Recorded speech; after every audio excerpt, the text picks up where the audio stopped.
Stars Podcast. This is the Let me talk to you.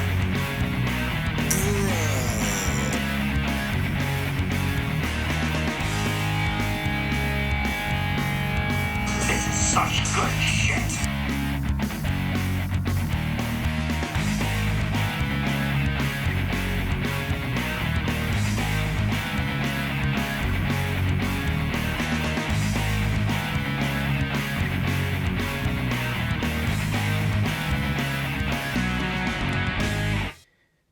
Boy, oh boy, what a crazy and packed show we have in store for today here on the Five Starr Wrestling Report.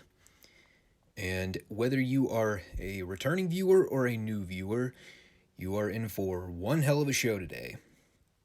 We got AEW Dynamite on the horizon. Oh boy.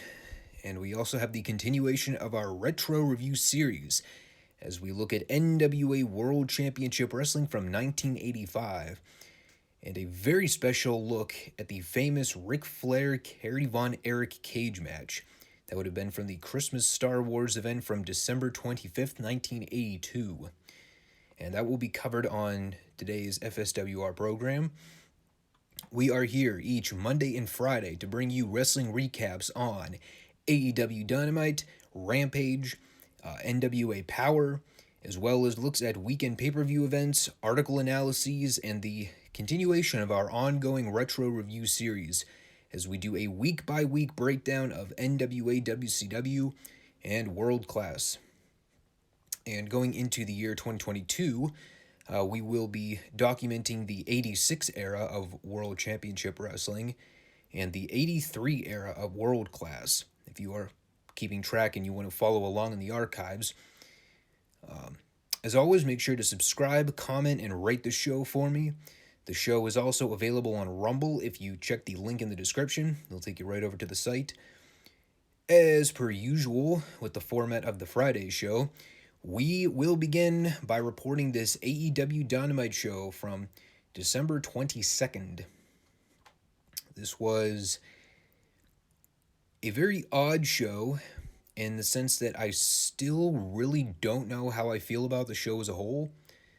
There were essentially two big things that went down on the show, both of which had their share of pros and cons.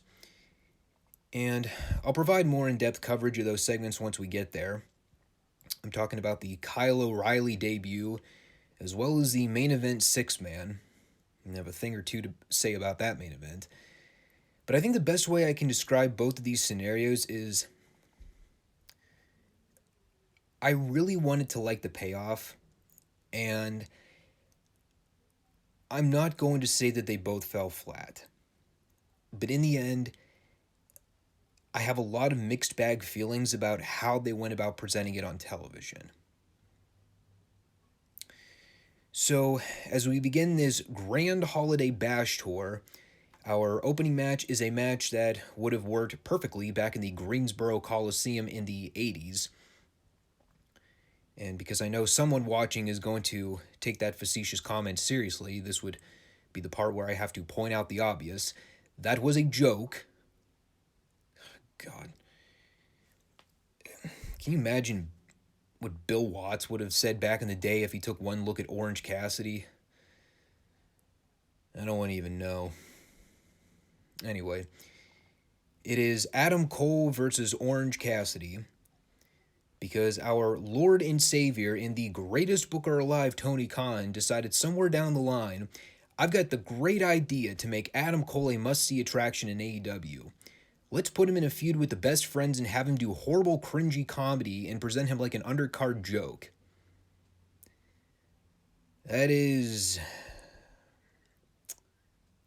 some booking right there.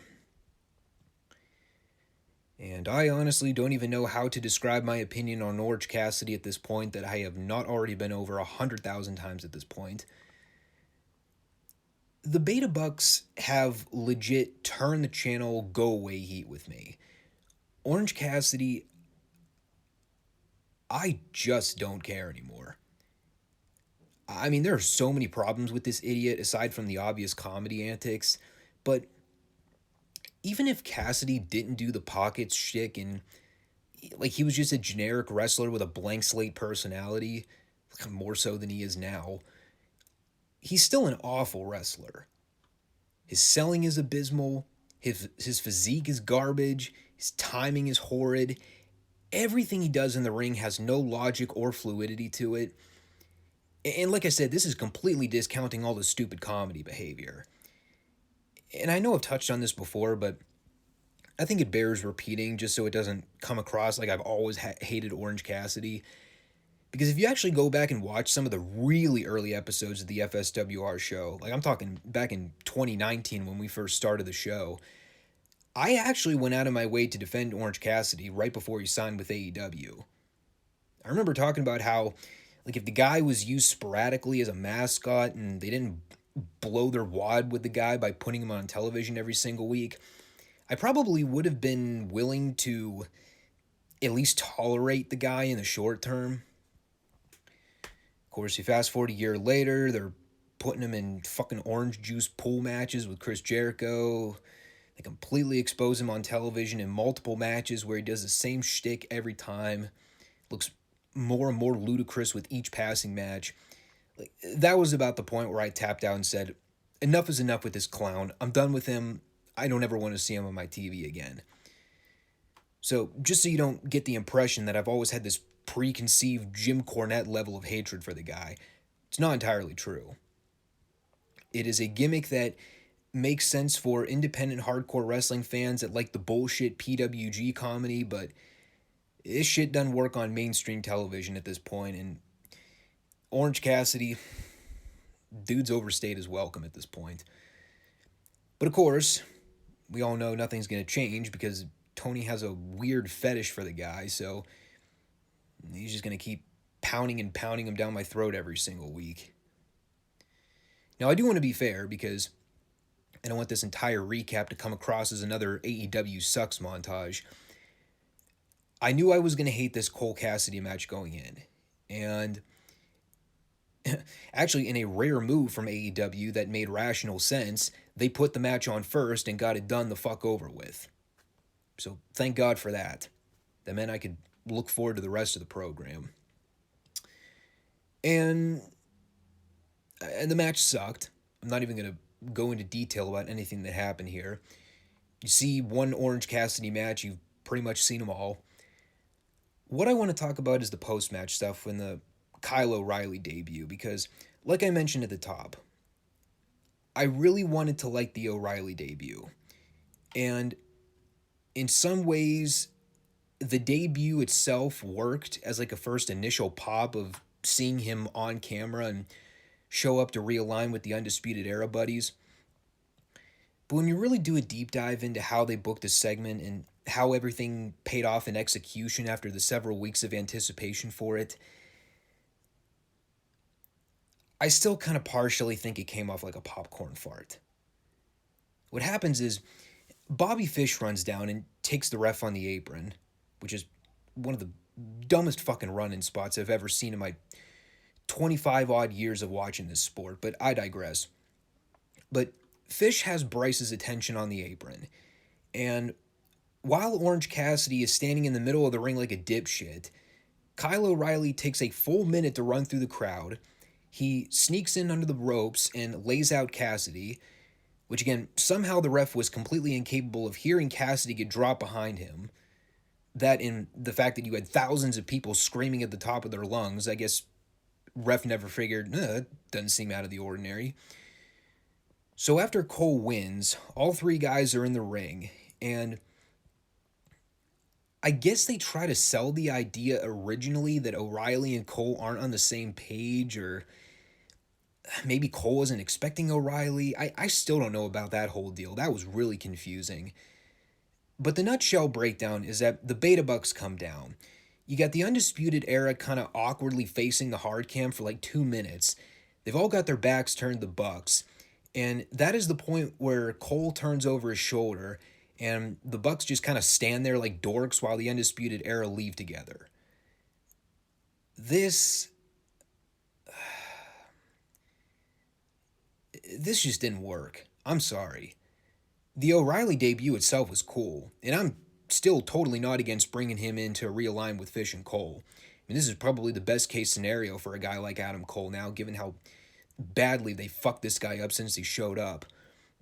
But aside from the brief pop of actually seeing Kylo on camera, this just totally missed the mark. It was awkward. The way O'Reilly just kind of showed up in the middle of a match while the ref was too stupid to just turn around and see the guy blatantly interfering. The whole exchange with Cole and the Bucks after the fact,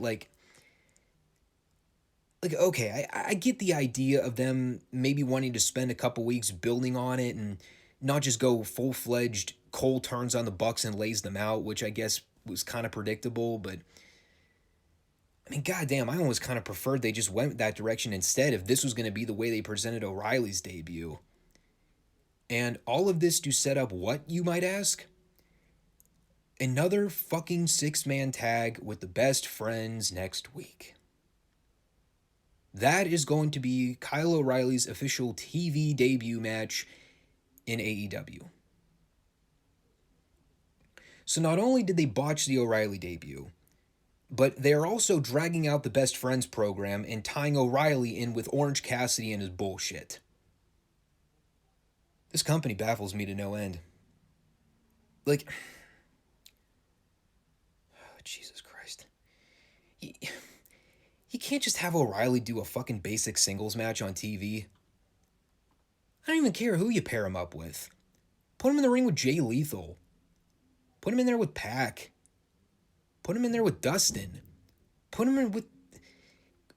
Christ, I don't care. Put him in there with fucking Matt Sydal for all I care. Give him spotlight where Kyle is the sole focus and you can feature him in a manner that will get him over and him alone. What the hell is a six-man tag gonna do, putting Kyle O'Reilly in a fucking six-man with a bunch of comedy geeks? What is that gonna do for him at this point? We already know what it's done for a guy like Adam Cole. It ain't good. Why is it that I can figure this shit out spur of the moment, and these people have weeks and weeks to come up with something for Kyle O'Reilly, and this is what they came up with? Again, it's because they don't know what they're doing. But people will defend it, because that's where we are right now in professional wrestling in 2021, almost 2022. It was almost saved by the follow-up stuff with Hangman Page and Bryan Danielson. So they first announced out of the blue, no reason at all, the rematch for the title between Page and Danielson is happening on the January 5th TBS debut. No stips, no dressing up the match to play off the story of the first match, just, both guys are going to have a rematch in 2 weeks, and guess we'll just hope it doesn't go another 60-minute Broadway. Booker of the Year, everyone. So then we get Hangman Page out with Tony for a promo. And the cut and dry analysis of Page's initial promo here is that he walked up the ramp after last week's match after being handed back the world title. And after looking at the reflection of his face in the belt, he had never felt any less of a champion. I was honestly surprised he didn't come out here with a cup of beer in his hand. He's doing every pre-Hangman Page sob story promo we've heard 1,000 times, and it's about the polar opposite of the kind of babyface promo that a guy like Page should have evolved past with the point he has in his character development. And, God, you can even hear in the crowd's reaction to it. It just felt like this collective audible groan when Page dropped that line about feeling less of a champion. It's like, dude, really? We're still not past the drunken poor cowboy phase of Page's gimmick? Thank God Bryan Danielson was out to interrupt the Alligator Tears promo, because this was actually a case where a promo interruption was desperately needed. He's out there calling Page a millennial entitled cowboy, starts making up excuses for the fact that had he not wrestled John Silver in the week prior to the title match and didn't tweak his knee, he would have mopped the floor with Page. Says he doesn't want a standard rematch with Hangman Page because he doesn't want another 60-minute time limit draw where Page stalls and weasels his way out of the title, or weasels his way out with the title again. So Danielson proposes a series of judges so that if by happenstance the match happens to go another 60 minutes, the ringside judges will be able to declare a decisive winner. And I guess this sparked a fire in Page, because it was at this point where he shifted gears and told Danielson, hey man, hire all the judges you want, but make sure you pay them off beforehand, because the rematch is not going to need judges. Because Page is going to beat Danielson. He's sacrificed far too much at this point in his career to become a B-plus player. And flipping a light switch, man. That's all it took. Bryan Danielson single-handedly saved this entire segment. And at this stage in the game, if Danielson is not voted MVP of 2021, then professional wrestling fans are the dumbest fucking marks in the history of the industry. And I'll say, the judges thing, I mean, AEW did this once before with Jericho and Cody Rhodes a couple years ago, and Lord knows that match was ever going to actually go the full 60 minutes to begin with. But I think utilizing that stipulation again works here, just because of the fact that they already established that Page and Danielson can go the full hour. Do I think they're going to go another full hour? No. Would I recommend they go another full hour? No. If they weren't going to do a cage match or a best 2 out of 3 falls or an I Quit, I mean, the panel thing makes sense. I don't know who they bring in for something like that, but we'll see what we do. In the back of my head, I still think the end game is for Danielson to win the belt. And I've tried to go back and forth in my mind with what I perceive as the 2 big money feuds for AEW in 2022. From what I have seen in the booking so far, the 2 feuds that I see as the most probable in the coming year are Hangman Page versus MJF and Bryan Danielson versus CM Punk. The problem with both of those feuds, with the way things are placed right now, is that in order to get to those 2 feuds, someone's got to do a job. If Danielson beats Page and wins the belt, and Punk beats MJF, which I think is more likely the scenario to happen, especially if they're going to use that as a catalyst to set up the Wardlow MJF program, then that sets up Danielson and Punk for the title nicely. But that kind of hangs Page out to dry. No pun intended there. And if Page beats Danielson and MJF beats Punk, that sets up Page and MJF for the title, especially if MJF ends up winning the belt. But then that kind of takes the piss out of the Punk-Danielson match, with both guys already having taken a fall. So you can't really build any kind of selling point of the program between those guys, is who's the one to take the first AEW fall. It's a very interesting corner they've kind of painted themselves into right now. It's not necessarily to say that Page versus MJF and Danielson versus Punk are the only options for real money feuds in the coming year. I just see them as the 2 likely scenarios based on the way they've been booking television. And there are some good possibilities there, but there's also the part of me that wonders how exactly they pull something like this off without, damaging anybody. I don't know. I mean, I will say, this is kind of a rare scenario, though, where AEW's booking kind of makes sense because they take win streaks so seriously. The thought and the idea of seeing someone actually do a job in order to transition to another program, it actually means something. I understand they want to protect everybody in this scenario, so it's unless you're willing to sacrifice someone taking a fall, I don't know how they go about booking it. We'll see what they do.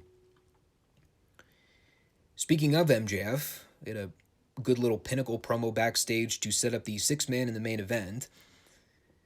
Always dig the matching tights with partners, and I think yellow is a very apropos color for this case, particularly with a guy like MJF.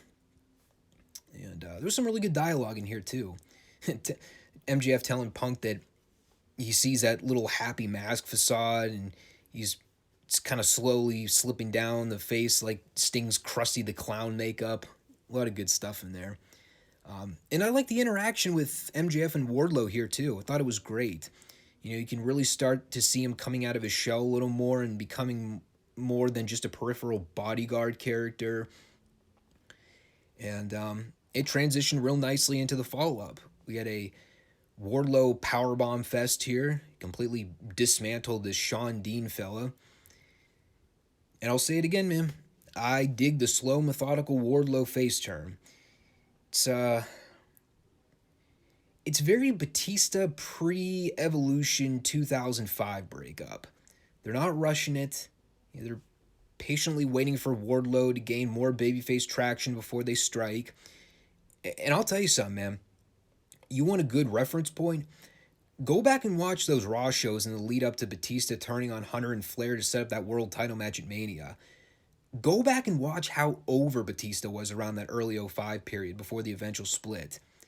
That dude was over like fucking wildfire.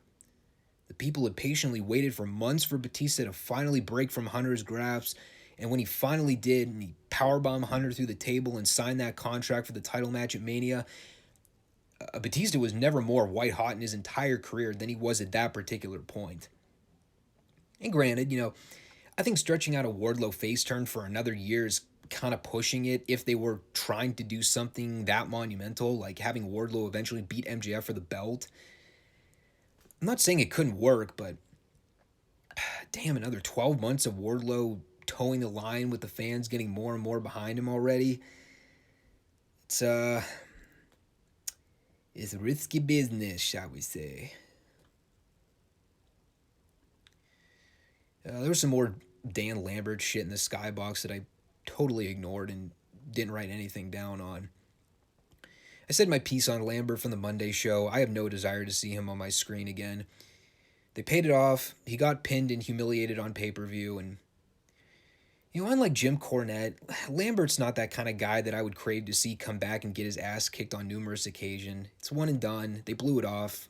I'm ready to move on. By far, the best thing on the show was that video tribute to Owen Hart. And, while on the surface, I kind of rolled my eyes at the whole tournament announcements. Like, Jesus Christ, another fucking tournament in AEW. Is that really what we need at this point? But the video on Owen itself was very well done. And, I don't want to get into the whole debate over who was better, Brett or Owen. That's a rabbit hole that really could use its entire video analysis. And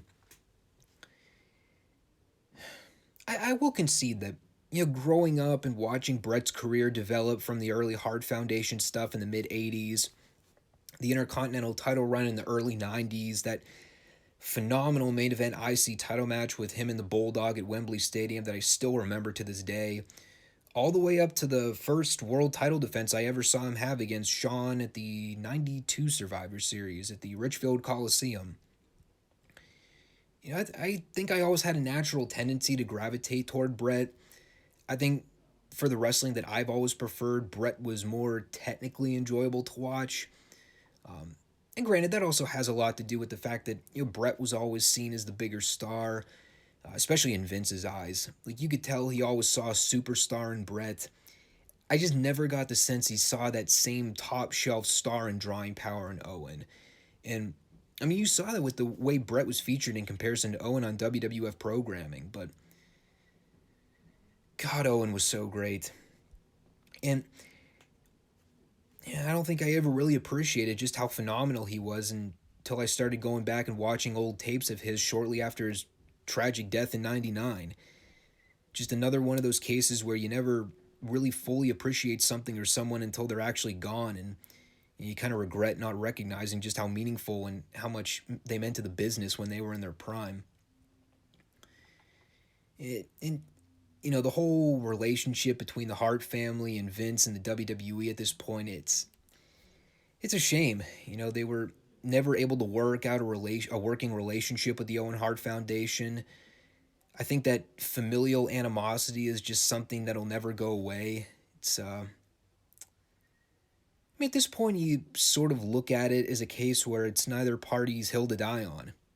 And it is what it is. But just to put a quick bow on this whole deal, I think the working relationship with the Foundation and AEW, it's a great thing. I don't really see what the tournament is going to accomplish in the end, unless like Brian Pillman Jr. and Julia Hart end up winning both series in the end. can tell you for sure they did such an awesome job later in the night building to the possibility of that fucking happening, but I'll cover that in a bit. Then we had this Nyla Rose, Ruby Soho TBS tournament match. Speaking of tournaments, God, this tournament's still fucking going on. I've been over this thing since pretty much whenever they first announced it.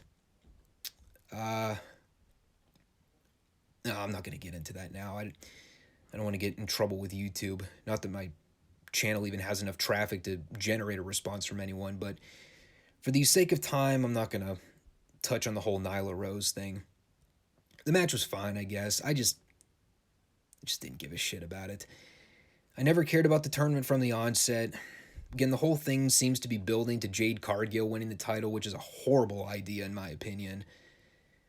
Once upon a time, I may have defended Ruby winning the tournament, but she's really cooled off since the Britt match. Go back and watch, man. Go watch how over Ruby was when she showed up and started feuding with Britt for the title. Look how crappily she's been treated since then. You know, and this is coming from someone that's never been a Ruby Riott or a Ruby Soho fan.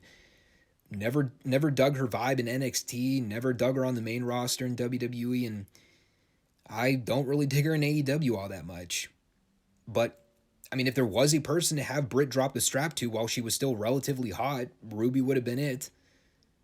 Apparently they want to save that for something, quote, more special. Be it Thunder Rosa or, God forbid, fucking Charlotte Flair. Ugh. Now, you want to talk about the ultimate deciding factor that'll turn me off from ever wanting to see a women's match ever again in AEW? I dare AEW to sign Charlotte Flair. Test me, guys. Fucking test me. I think I'd rather watch a Penelope Ford match. I will say that the finish to this match was cool. Ruby hitting her finisher on Nyla from the top rope. And she did a fine job selling her arm after the fact, so maybe that'll be something they build going into the finals. I just don't really care to see Jade Cargill win the TBS title, and I mean, if they end up putting it on Ruby, I mean, okay. I still don't think it'll have the impact like it probably would have had a few months ago when Ruby first showed up, but I don't know. And while I'm on the subject of the women, apparently the Serena Deeb Hikaru Shida program is not over yet. I mean, normally I probably wouldn't be about it, but given the fact that Deeb and Shida are among two of the better wrestlers AEW has in their women's division, fuck it, I'll watch another match with those two. Why not?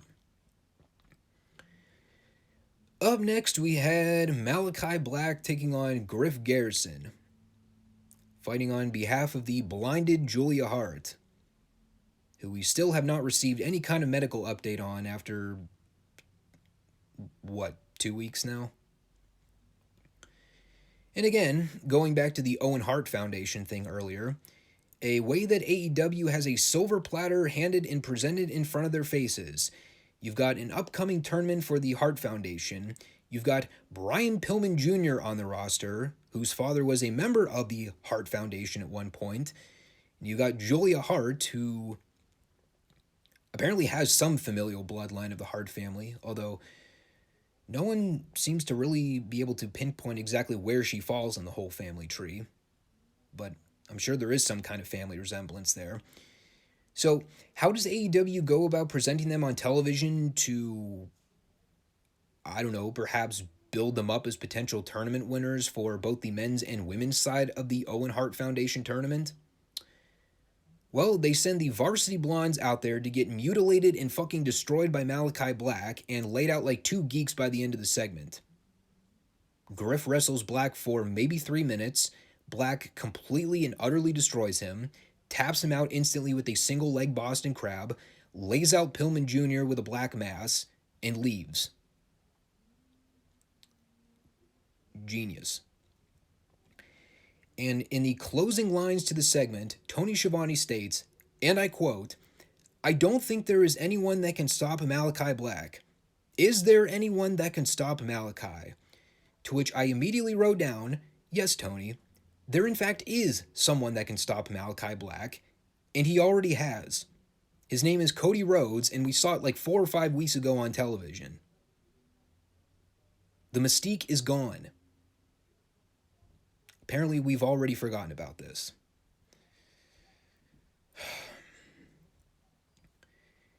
And that brings us to the main event, an actual multi-man money match that makes sense, and I was generally looking forward to going in.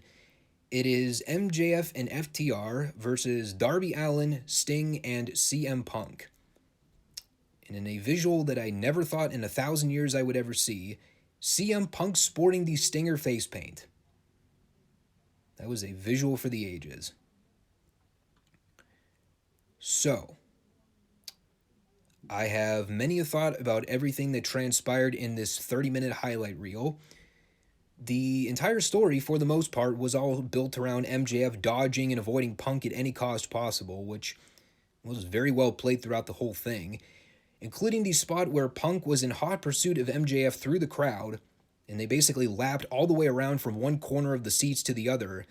Punk was visibly gassed by the end of the cat and mouse chase, but by God they did it.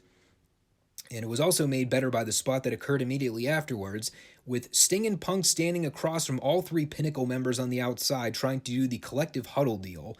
And that is the point where Darby Allin just cannonballs onto all 3 of them out of nowhere, and the heels all go down like dominoes. That might have honestly been the best part of the entire match. By far, though, the MVP award of this match goes to Sting. That dude is fucking 62 years old, and the response that guy gets simply when he gets tagged is impeccable. You want to talk about real star power and how over people in the business used to truly be when the product didn't suck? Sting is the embodiment of all you need to know. The dude doesn't even need to get physical with anyone and the people go crazy for him. That is when you know you are over. Match went through 2 commercial breaks, and if we are breaking things down here, for the first 20 minutes, this was the best multi-man match I've ever seen AEW do. For all the people that are all giggly tits about that wretched horse manure that was the Falls Count Anywhere Elite Jurassic Express and Christian clusterfuck at the Full Gear pay-per-view, and, well, bluntly stated, pretty much any multi-person match AEW has ever done since the company inception, this match was a multi-man tag match in AEW done right for a change. It made sense. There was actually a coherent string of logic to what everyone was doing. They had a story that they implemented and centered the entire match around. All guys were positioned and given the opportunity to be spotlighted. And, oh, here's an interesting concept you don't see in AEW tag matches. They actually tagged in and out. Take notes, Lucha Bros. Might learn a thing or two about real tag team wrestling. Our alleged AEW tag team champions that have never worked a real tag match in their entire life. So now we get to, I guess what we would classify as Seg 3 of this 3-part tag match. The last 10 minutes, if you will. So keep in mind, prior to the commercial break, MJF had broken up an attempted Scorpion Deathlock by essentially dragging Sting off of Cash by the hair, and kind of looked like he spiked Sting's neck onto the mat, which really didn't look all that good. I was kind of concerned there for a minute. But we come back from break, and I think this was about the point where you could really start to see the fatigue factor play out, especially for Sting. Like, he was really struggling to keep up at that point. You could tell he was physically exhausted. And I think right before he got that tag to Punk, that was about the point where I started wondering, did they maybe overplay their hand a little too much with the match length? Of course, you tie that in with Punk slipping off the ropes, trying to go for that springboard dive off the hot tag. That was probably the point where I noticed, yeah, maybe 30 minutes was too long. But I will say this. Everyone pushed through. They did the breakdown spot at the end following the near fall with FTR doing the top rope superplex frog splash combo. MJF eventually got in there and did the DDT to Sting, which of course he no-sold.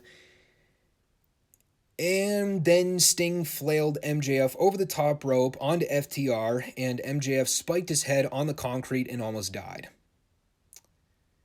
And that was about the point where I couldn't get invested anymore in the match, and I was kind of impatiently just waiting for them to wrap things up. Look, I know shit happens.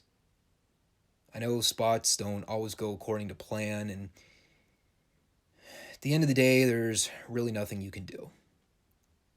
And, God, I mean, fuck, dude.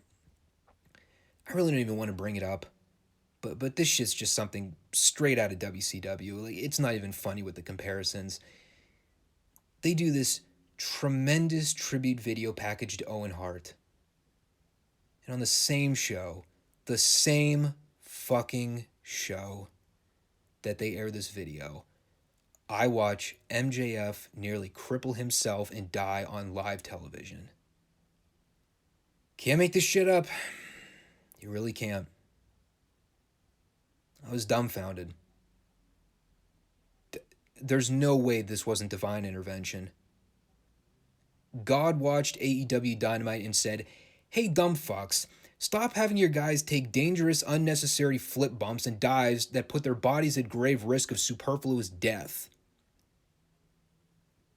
This match was going so well up until that MJF spot, and as soon as MJF got flung over the ropes and almost broke his neck, I tapped out from the show. MJF is one of your hottest commodities, someone that you are presumably grooming to become world champion in the coming year, and in one night, because of one stupid, dumb, unnecessary spot, it was almost completely ruined and completely fucked. I don't know how many times I can say it at this point.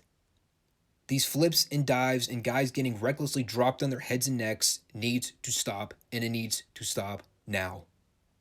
Someone's going to die. And I can promise you, God is not going to intervene like he did here to save MJF from a career-ending injury or even death itself. I'm sick of watching this shit. I'm sick of watching car wreck garbage daredevil gymnastic stuff on mainstream television. You factor in that with Sting almost slipping and falling off the top rope, doing an unnecessary crossbody dive on everyone outside. Just stop it. I know the business has evolved into this circus show stunt level BS to where the wrestlers in the business now think that this kind of stuff is crucial in order to get over. Newsflash, you dumb fucks, it's not. In fact, that was my main criticism of the Hangman Page-Bryan Danielson title match last week. Watching Page do that pointless moonsault dive and all those topes that were completely uncalled for, not needed, added nothing to the value of the match. Y'all can sit there and harp on how boring studio wrestling matches were back in the day, and I'll grant you, yeah, a lot of the matches were not that good. The stuff that we're talking about in the wrestling or the retro review series now, these NWA WCW shows, some of these world-class squash matches, yeah, most of them are boring. Most of them really aren't all that good. Most of them don't have the best work rate, for all you Dave Meltzer cucks out there. But you want to know what I don't have to worry about when I watch studio wrestling? You want to know why the business was so much better back when guys actually knew how to work and knew how to get over without needlessly putting their bodies in the hands of gravity? They knew how to fucking wrestle. They knew how to tell compelling in-ring stories. They knew how to be personalities and be stars. Hence why Sting can stand on the apron and do nothing and get the biggest reaction of the entire show. We've gone from Ric Flair, Dusty Rhodes, Sting, Horseman, you name the group. We've gone from that to Dante Martin, the Best Friends, and the Beta Bucks. What a fucking evolution. And the reason this shit pisses me off here is because this match didn't need that MJF spot. There are 6 guys that know how to work. 6 guys in this match that know how to wrestle. And they don't need to rely on all the flashy high spots to get over. Darby, okay, he's a little different, I guess. But I've also seen plenty of quality Darby singles matches where he can actually work well and take things seriously. I thoroughly enjoyed his match with MJF at that Full Gear pay-per-view. The only reason that MJF spot went horribly wrong was because he couldn't figure out whether or not he wanted to just take the dart throw or if he wanted to do that stupid senton flip that I see so many of these guys do where it adds absolutely nothing to the quality of the spot. It's just a dumb flip that guys do because they think it looks cool. Fucking morons. This is a great main event six-man that went 10 minutes too long and was completely ruined with that MJF spot. And for a guy that actually means something to the wrestling business in 2021, someone that actually adds value to the product, the thought of even seeing MJF land on his head and unexpectedly have his career ended, that spot just set me off. And I hope MJF is watching this. I know he's not. But take that criticism to heart, man. You are one of the very, very few wrestlers in this business today that actually means something to the future of the business. When I see you doing stuff like this,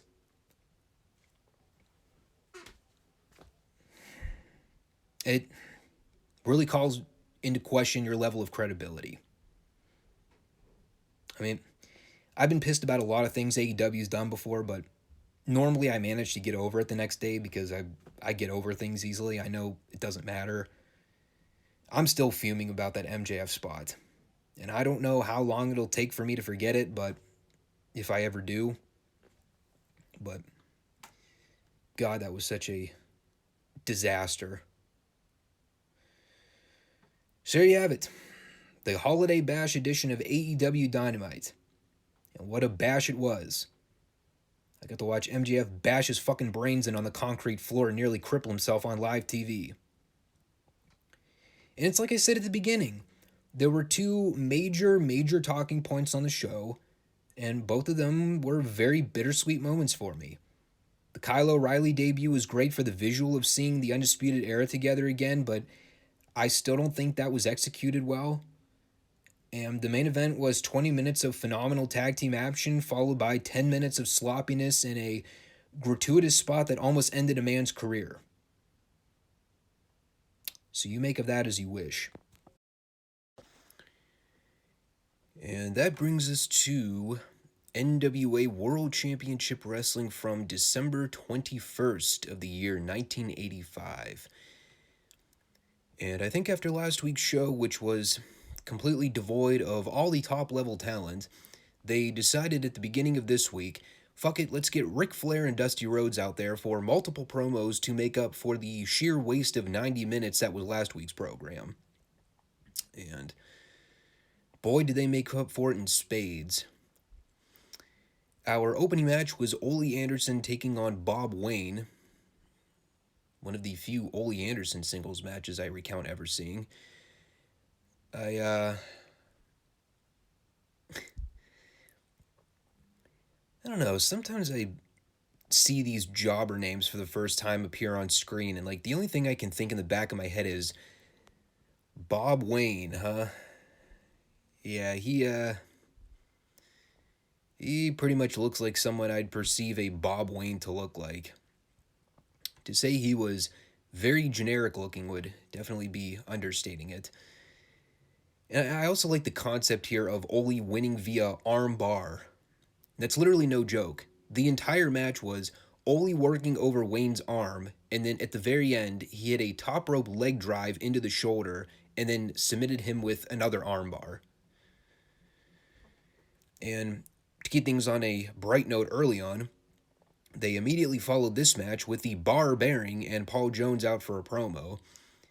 And if you can just briefly picture a promo segment involving Paul Jones ranting and the bar bearing standing in the background looking menacing and scary, that was this promo in a nutshell. He pretty much made the case that he entered the bar bearing into the TV title tournament and that no one is safe. And he is still on a mission to prove he is the strongest and biggest man in all of professional wrestling. Oh, and if I'm not mistaken, I think this is about the point where Billy Jack Haynes ended up being canned. So that whole storyline tease of Jones sending Barbarian at Haynes to see who's the strongest man in all the land? Well, we never got an answer to that. How unfortunate.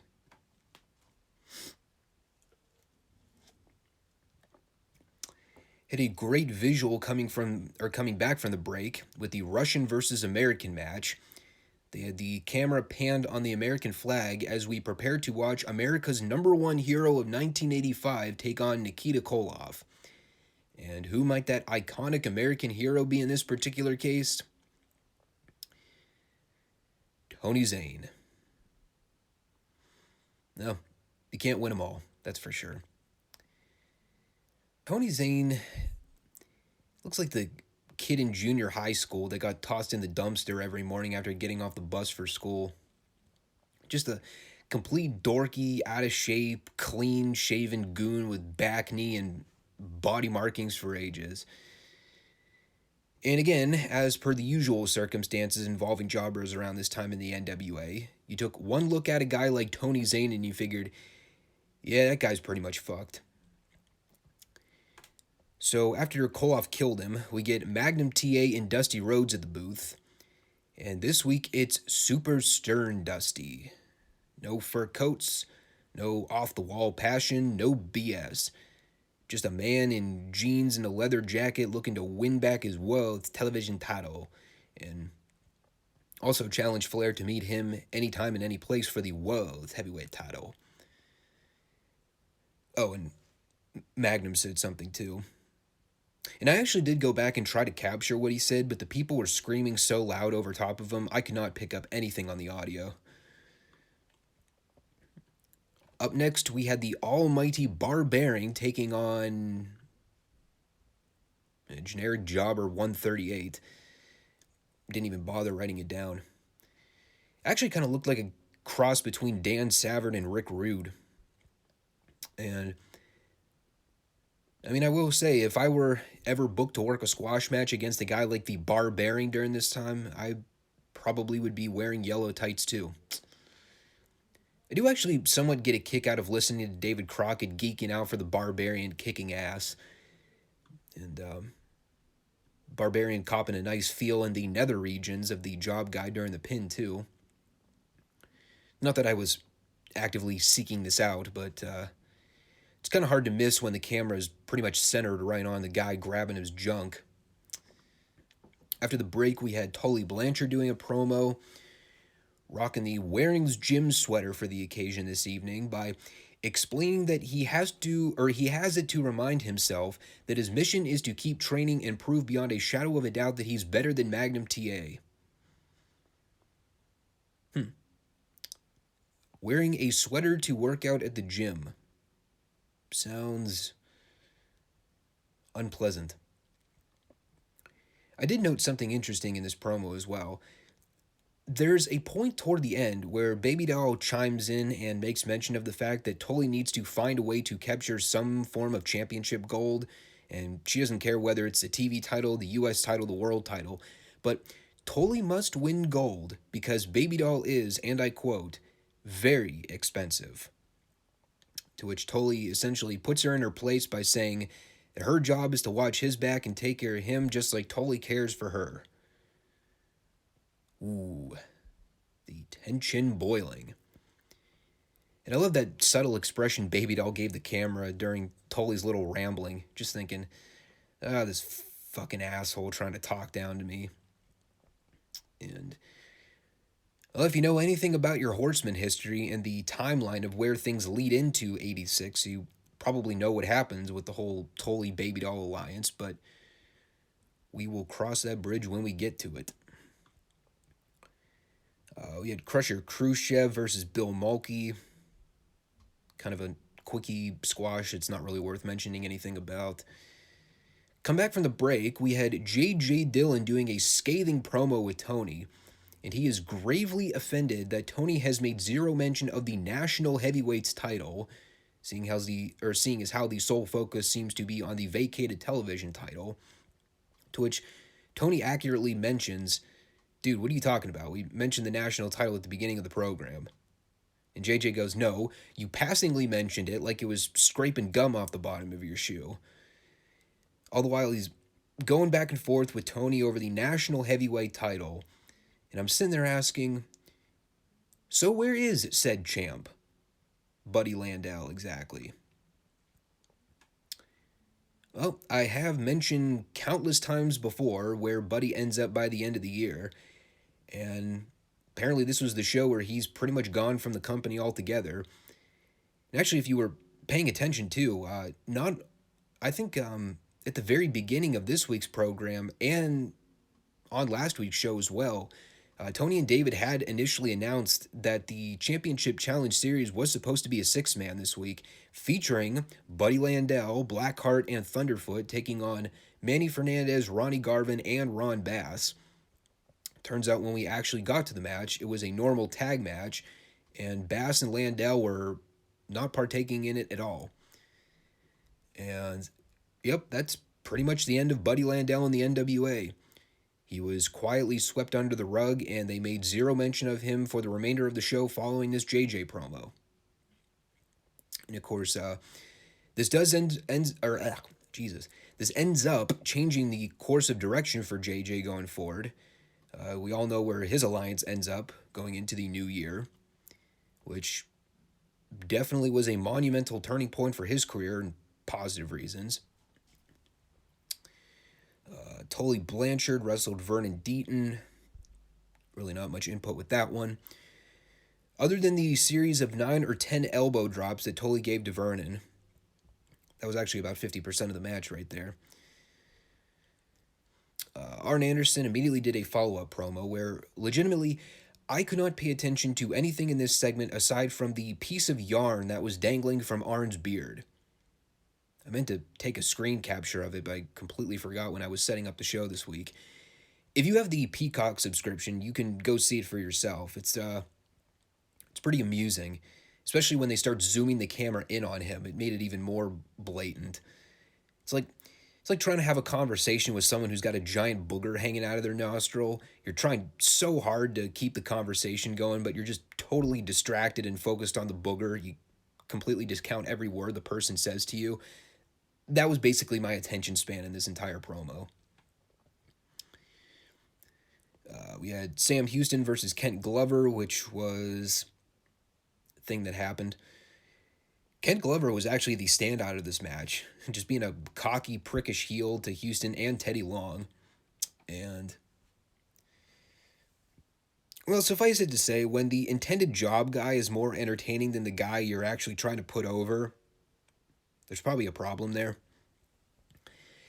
I've heard a lot of people try to make the Sam Houston comparisons to guys like Brian Armstrong, kind of like the scrappy underdog babyface that fights from underneath, has a likable personality, but isn't what you'd classify as like a top-of-the-card kind of babyface. And, I watched Sam Houston as a kid. I never thought he was bad, but when I hear those Armstrong comparisons, I just don't see it. I don't even really know who he reminds me of. He's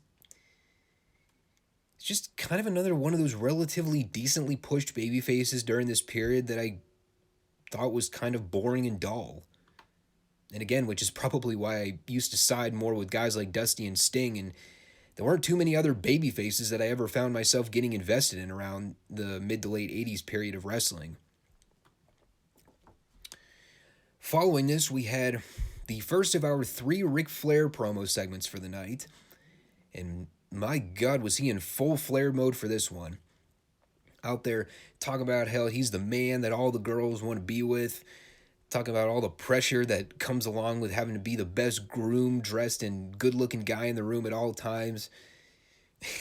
Standing there throwing money onto the desk for guys like Magnum Ta to go buy some decent clothes. I think he gave Dusty like a $500 payoff to go buy a plane ticket to come get his ass kicked in Atlanta by Flair.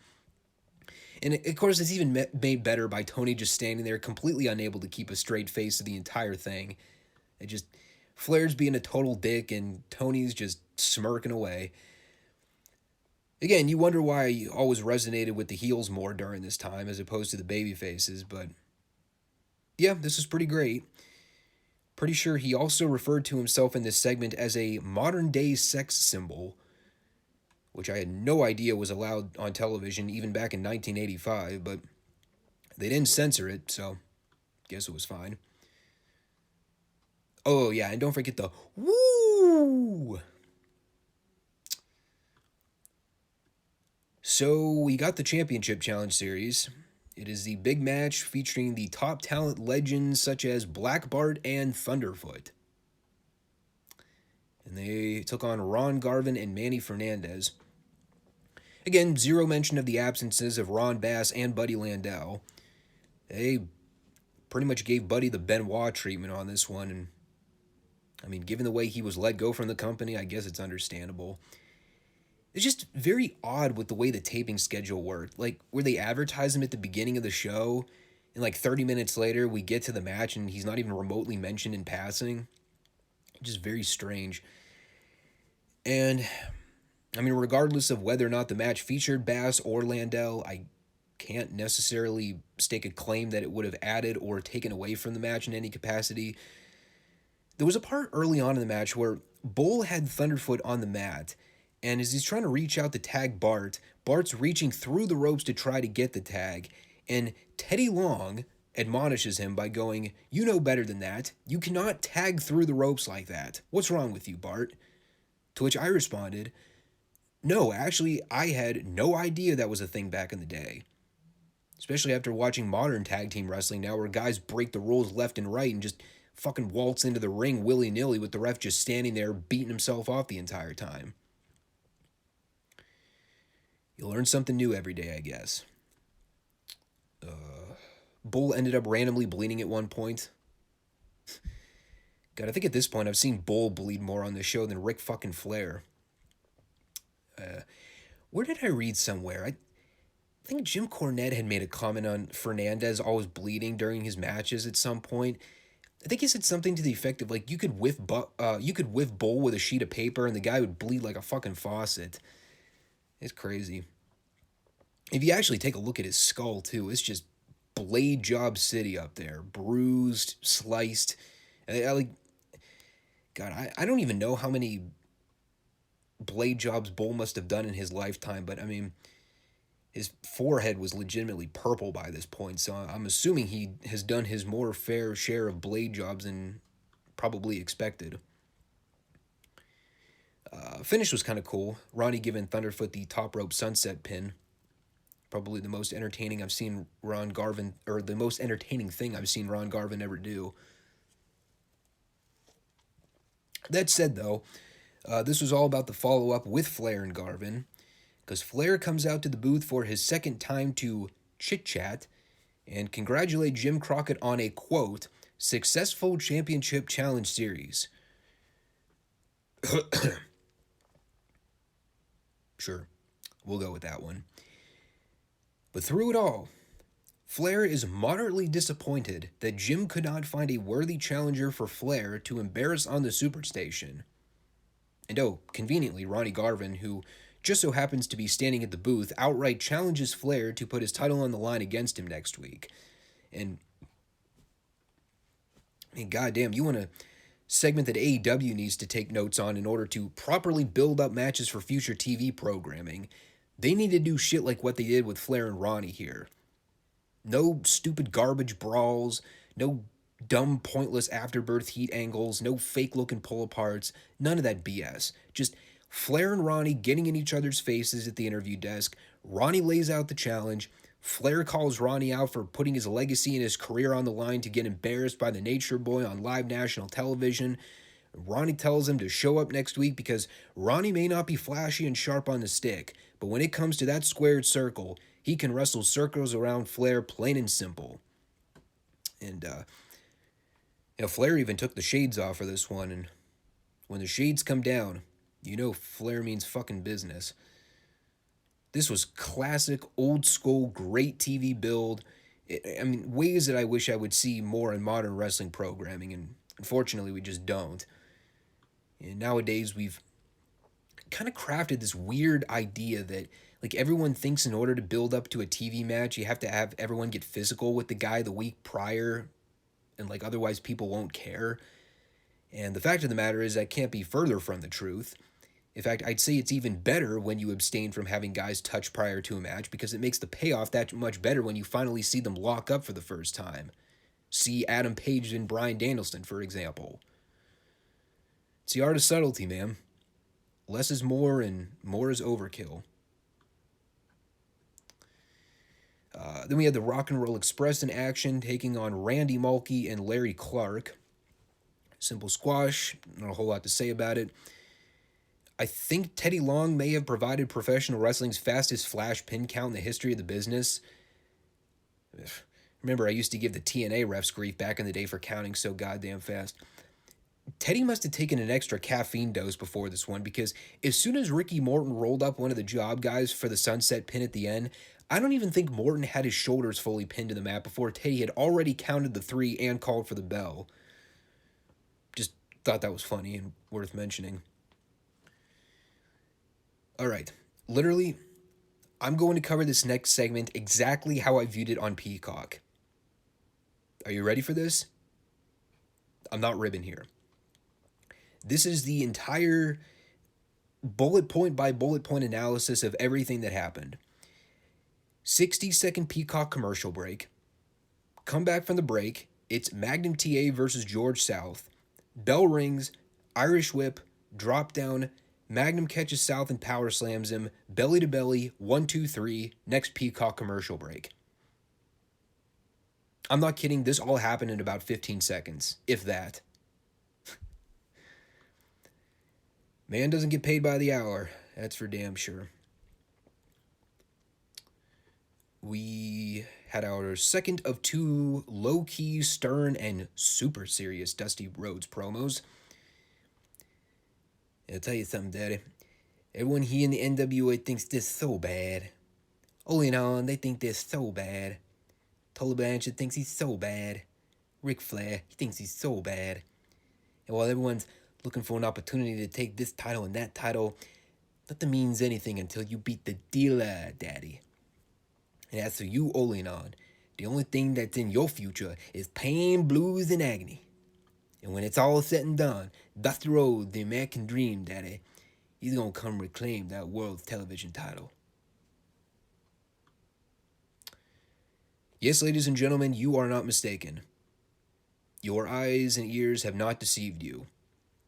We have gone from Dusty Rhodes promos in the business and have fallen all the way to the lowest of low rent, where nowadays we get, whatever passes for a modern day wrestling promo.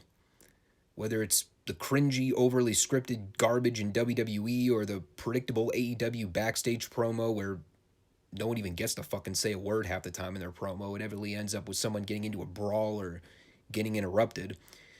They both suck the same amount of hard cock. Final match was Ivan Kolov taking on Don Turner, who I'm pretty sure David referred to as Dan Turner. Oh, man. I actually kind of like the concept of a lot of these Russian squash matches around this time.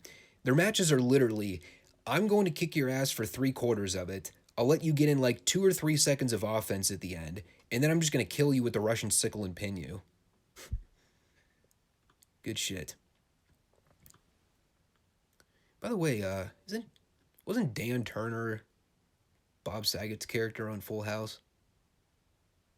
I can't remember their last names. I don't know. Speaking of good shit, how about that third and final Flair promo at the end? And it was every lunatic, crazed Flair promo you've heard 1,000 times before, where you can tell he was just sent out there to say something for like 2 minutes before the end of the show, and he really doesn't have much of a game plan going in, so he just starts rambling about something.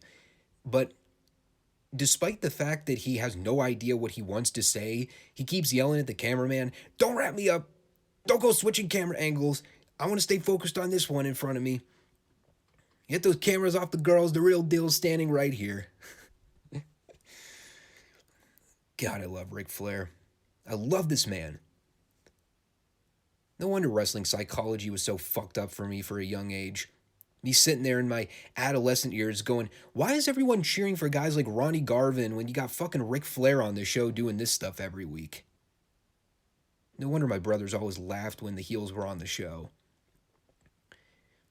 I do also vaguely recall Flair mentioning something in this promo about his plan to fuck several women on Christmas morning, to which they immediately put the camera on all the horny females, probably in the midst of their ovulatory cycle, going, yes, please, I will take that alpha man right there. This probably also accounts for why I got so red-pilled from an early age. And as he gets to the end of the promo and they're about a split second away from legitimately cutting him off, Flair does a quick spiel on Dusty, basically saying that when he walks the aisle, he's putting his leg on the line. And his closing lines here, I shit you not, I rewound this and wrote it down because I wanted to be completely accurate here. And I quote, I'm Ric Flair, don't wrap me up, and ladies and gentlemen, woo! And again, Tony Schiavone standing in the background, totally unable to keep a straight face. So now it is a toss-up between Paul Jones and Ric Flair for Best Promo of 1985 on the Superstation. But my God, was this show a mass improvement over last week, just based on the Dusty and Ric Flair promos alone. And they have a pretty stacked card for next week's show, too. Got the Flair-Ronnie title match. I know they said Magnum's going to be defending the U.S. heavyweight title. I can't remember who they said he would be defending it against. Totally forgot to write it down, but that'll be a hell of a little post-Christmas show to recap and be a good segue into 86. By far, though, if you're following along in the archives and you want recommendations for this episode of World Championship Wrestling, just go watch the Ric Flair promos. And that, ladies and gentlemen, brings us to this truly special look at world-class championship wrestling. This is the Christmas Star Wars event. It took place on December 25th, 1982 at the Reunion Arena in Dallas, Texas. It is the long-awaited NWA World's Heavyweight Championship rematch between Ric Flair and Kerry Von Erich, and they are facing each other in a no disqualification steel cage match. And of course, in the build to this match, as we have been discussing over the last few shows, the NWA wanted to sanction this match to have a clear and distinct winner by the end. So the executive committee at the time had put together a polling system to find out who would be the second special guest referee to pair alongside with a regular world-class official, who ended up being David Manning for this one. And the guest ref who ended up winning that poll via massive blowout, Michael Hayes. And by the way, before I get into detail of the match, I did want to briefly mention this as we're moving along with the archived library of world-class championship wrestling. The December 27 TV episode of World Class, which would have been 2 days after this had aired live, they essentially used it as a replay show to cover the two key matches on the Star Wars event. The first was a six-man tag that saw David Von Erich and the Freebirds defeat the team of Tom Steele and Mike and Ben Sharp. And the second match they aired was the replay of the Kerry Flair cage match. So I will not be providing an actual recap or report on that particular show, given that we're already talking about the Flair-Kerry match here, and the six-man wasn't all that important in terms of anything that went on in the match. Although I will briefly point this out, a little interesting tidbit regarding that six-man that is absolutely crucial, especially if you're a person that's into the really small details when it comes to what makes professional wrestling storylines truly remarkable.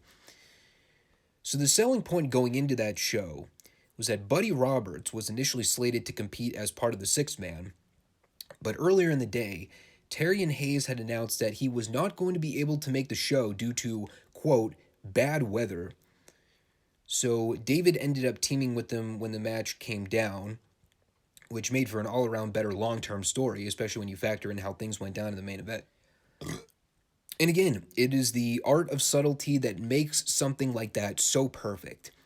You can totally buy and believe the idea of, oh shoot, car trouble, bad weather, whatever the case is.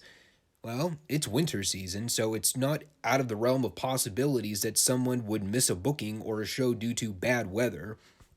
even in a place like Texas. And David stepping in last minute as a replacement partner makes sense when you factor in the friendship between the Von Erichs and the Freebirds that was already established on the programming prior to this show. Great stuff. And again, I want to make sure I preface this with as much context and detail as I can, because the Flair-Kerry cage match at the tail end of 82 was more than just an ordinary world title match. In many ways, this was the catalyst that would ultimately launch, I think, what many people to this day still claim as the single greatest booked professional wrestling match from start to finish. And of course, that's purely subjection, and I'm sure if you ask 100 different wrestling fans that what the best booked wrestling match of all time is, you're going to get 100 different answers, no doubt. But for where world-class championship wrestling was at this point, the fact that by the time you got to 82, they had managed to land syndicated television, you factor in that we're talking like peak prime Von Erich family in terms of all three brothers being at the top of their game in terms of performance ability. You factor in just how over they were all collectively as a unit, not just from like a local territory standpoint, but in terms of traction they were starting to gain nationwide. The decision to run with the story they ran with in the aftermath of this match, and essentially for the next 2 years with the rivalry between the Freebirds and the Von Erichs, there probably wasn't going to be a more prime opportunity to capitalize on that momentum that the Von Erichs were riding at this point. And bluntly put, it was pretty ballsy. Because I don't think we should diminish just how over the Freebirds were in the Dallas territory. The idea of trying to flip them heel at a point where they were over to such a high degree with the fans, it takes a lot of balls to make a decision like that. Especially during this period in wrestling where baby faces and heels still got relatively standard treatment of traditional professional wrestling faces and heels. Like the villains and the bad guys in wrestling, like even around 1982, heels in wrestling were still treated with the usual fan reception you would come to expect even like during this period in comparison to periods like the 50s. They'd be getting attacked, they'd have people throwing stuff at them, they were seen as the ultimate scum of the earth. Flipping the Freebirds heel in 1982 wasn't like flipping a team that was getting lukewarm responses from the crowd already. The Freebirds were top-level babyface talent in the Dallas territory here. So this was almost seen as a suicidal move from a booking standpoint if it didn't stick. And the other thing, too, that's really important to mention about Ric Flair around this point is that going into this match, he was still well into his first World Heavyweight title run. I believe his first title run officially began in September of 81. That was where he beat Dusty. And his initial title reign pretty much carried all the way over into 83 before he ended up dropping the belt to Harley Race for a short period. So really, one of the stories going into this match also stems from the idea of seeing one of Fritz's boys finally be able to dethrone Flair of the championship. Of course, we already know heading in about the whole bounty storyline that Flair had put out on Kerry to, quote, take him out, just so Flair could weasel his way out of having to defend his title against Kerry here. And the story that stems from that actually dates back to the August Star Wars event over the summer, where Flair had basically escaped with the world title following a double disqualification in the original match with Kerry, and the whole bounty story involving Kabuki taking out Kerry's knee basically all centered around Kerry going away for a short period to get knee surgery. So that's kind of the Cliff's Notes summary of some of the insider backstory leading into the match. And I decided to treat this viewing experience much differently from the usual note-taking I do when I watch these shows. Normally I'll watch the match, jot a few notes down, do some catch-up notes at the very end on some subsequent thoughts I had. For this one, I really wanted to focus my attention from start to finish and not get distracted with anything. So I closed the Word document, stayed glued to the screen from beginning to end, and just relived this masterpiece from a fan point of view. And looking back, I am very glad I made that decision. Another angle they played up in this match was Terry Gordy acting in the role of gatekeeper throughout the match. You know, just to ensure there wasn't any outside interference. You know, outside interference in a cage match. Who'd ever think of such a moronic thing? It's almost like these men were well past their time and figured, yeah, I'm pretty sure some dumb fuck down the road will end up booking a cage match to include run-ins and interference. Didn't take too long for that magic to happen, but these men were intellectuals beyond their time. But here's where the conversation of this match really gets interesting. Obviously, since it's a cage match, the rule of thumb around this point was that cage matches automatically meant no DQ, which normally meant anything goes. But the whole story of this no DQ cage match was that even though it was no DQ, they were still trying to enforce rules. So now as we look back with modern eyes, we have to evidently drop the how do you enforce rules in a match where there are no rules question.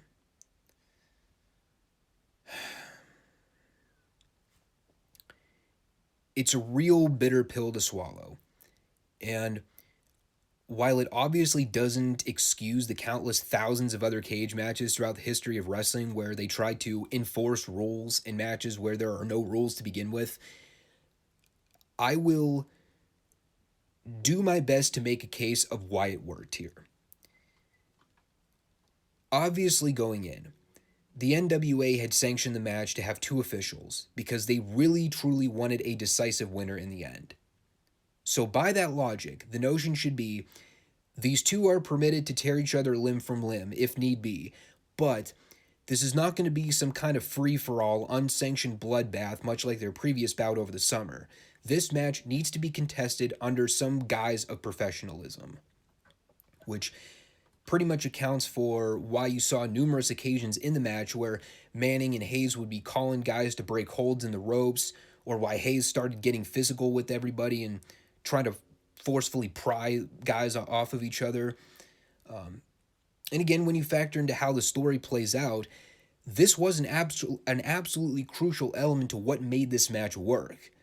So, with modern eyes, I hate the idea of having to even bring up the enforcing rules in a match where there are no rules. But if you can suspend disbelief enough, it worked in this case. And as we saw by the end, Hayes' physicality ended up being the ultimate turning point in the match where about the 25 to 30 minute mark of the match, Hayes had it with Flair's antics. He ends up decking Flair with a straight punch, knocking him flat out cold on the mat. And of course, it starts with Manning getting in Hayes' face and admonishing him, to which Hayes immediately gets into a shoving match with him. He tells Kerry he's got to capitalize on it and get the pin now. You got the entire Dallas crowd literally screaming at the top of their lungs for Kerry to get the pin. It's a fantastic moment when you think about it because everyone is so excited and they're so attached to the idea of Kerry winning the world title. They didn't give a fuck how it was done. That is how over this guy was as a babyface. By hook or by crook, they wanted Kerry to beat Flair and pin him for the belt.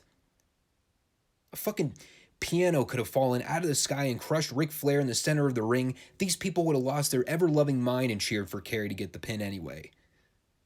Oh shit, Flair's dead? Great, get on him, Kerry, get him. And of course, every person, including God, is chanting for Kerry to get the pin. But there's one person in the entire world that just doesn't have the heart to do it. Even with an opportune moment presented for Kerry to finally get his long-awaited revenge on Flair and dethrone him after a year-plus world title reign, even after he had been put on the shelf with an injury, even after having basically had somebody paid off to take him out for good, he just couldn't win with Hayes assisting him. It's not the right way, and Kerry knows better than that. And of course, Hayes isn't a fucking moron here. You know, Hayes is standing there shouting in Kerry's face, "What are you doing, man? He's fucking dead man's position in the middle of the ring. You're just standing there with your teeth in your mouth. Get on him and cover his ass." And Kerry won't do it. So Hayes acts irrationally, grabs Kerry by the hair, thrusts him on top of Rick. That's about the point where things completely go off the rails.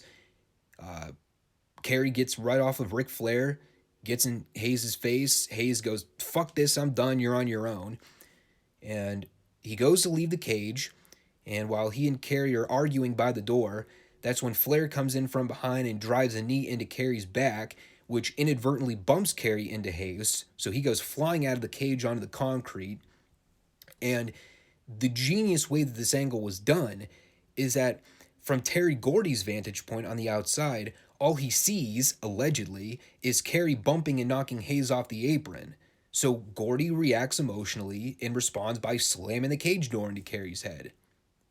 And thus marked one of the greatest professional wrestling angles ever done in any promotion or territory in the history of the business. It's a legendary 5-star performance and moment captured on camera, 6.25 if it would have happened in the Tokyo Dome, and it's still looked upon as one of the greatest moments in the modern era. Still has fond memories to this day. And here's how monumental this moment was, something I think a lot of people forget about, because of the ramifications of everything that led up to that cage door spot and the consequent story follow-up, most wrestling fans that relate back to this angle seem to forget that the match actually goes on for another 5 minutes or so. In fact, the story for the remainder of the match is Kerry selling what Bill Mercer kept referring to as an obvious concussion, and after the Freebirds depart, Manning's basically left in charge to call the action and make a decision based on Kerry's circumstance. And after Flair spends the next several minutes just wearing and beating down the already beaten Kerry, that's when Manning makes the decision to stop the match and declares Flair the winner. And the decision, of course, left fans in an uproar. What a great 1982 Christmas present for the Dallas fans. They get fucked in the ass 6 ways from Sunday with their top babyface walking out with a kayfabe concussion. God, can you imagine if they did something like this in AEW today? God forbid AEW actually tries to draw some top money with a major heat angle for once in their company's short-lived existence. I'll tell you, man, I'm not joking here. They actually have a chance to do this in real time going into 2022. You want a way to draw some real, authentic heel heat that'll garner a fucking reaction? And obviously, they really can't do this in the second match because they already announced that the Danielson-Page rematch is happening on the January 5th show. But, I mean, there's still time. If you want to add a second step on top of the whole judges thing, you build to a rematch with that Danielson-Page world title match, and you make it a cage match, and you have fucking CM Punk slam that cage door into Page's skull and cost him the belt on TV, there's some fucking heel heat for you. That one angle alone will make CM Punk the most hated man in the business behind MJF. There you go, Tony. I just booked CM Punk for you in 2022 and made your company a shit ton of money. I'll take my paycheck in the mail. You're welcome. What a brilliant match this was. This was wrestling perfection.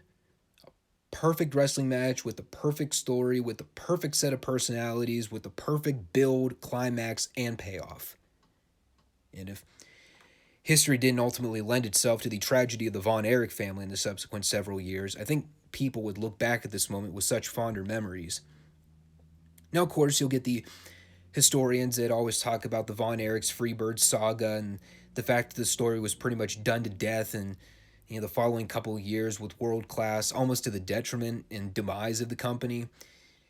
And, hindsight's 2020. Yes, the Von Erich Freebirds iteration matches probably overstayed their welcome. Of course, you can say the same valid case about the NWO, and you'd be absolutely right in your criticism and judgment of the never-ending NWO saga of WCW. It's part of their ultimate demise as a company. But that is the nature of the beast that is professional wrestling. You take an idea that works, you make a lot of money with it in the interim, and you run with that idea into the ground past the point of any future investment. You can look at any number of cases throughout wrestling history and you see plenty of examples of this. But for what this meant to the business at this time and what it allowed between 1983 and 1984, They pretty much set the standard for what would become peak world-class championship wrestling. This was the catalyst that sparked and launched the greatest success World Class ever did as a business. Obviously, I don't need to tell you twice to go watch the match if you haven't already. No subscription service necessary on that one either. This is available on all different platforms, whether it's YouTube, Dailymotion. I think I found someone linked to it on Facebook somewhere. Find it and watch it.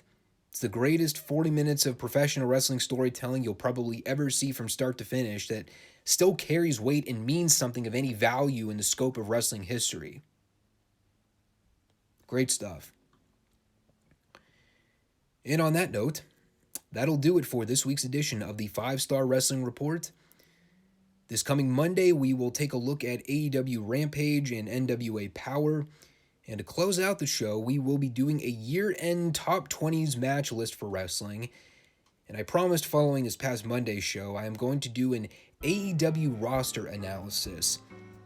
And the goal of that discussion is to basically see how much dead weight we can cut that's taking up way too much space on the roster now. Who should AEW keep? Who should they cut? Can we really boil down AEW's roster to like 15 or 20 guys and still have enough talent to make sufficient programming and craft and culminate compelling stories? I think it's doable, but we'll see who those lucky 15 to 20 guys that I would keep around would be. That will all be discussed on the coming Monday's podcast. Until then, Merry Christmas, everyone. Enjoy the weekend. If you're going away, be safe. Spend time with your family and loved ones. Enjoy it while you can. And I'll be back. Peace out.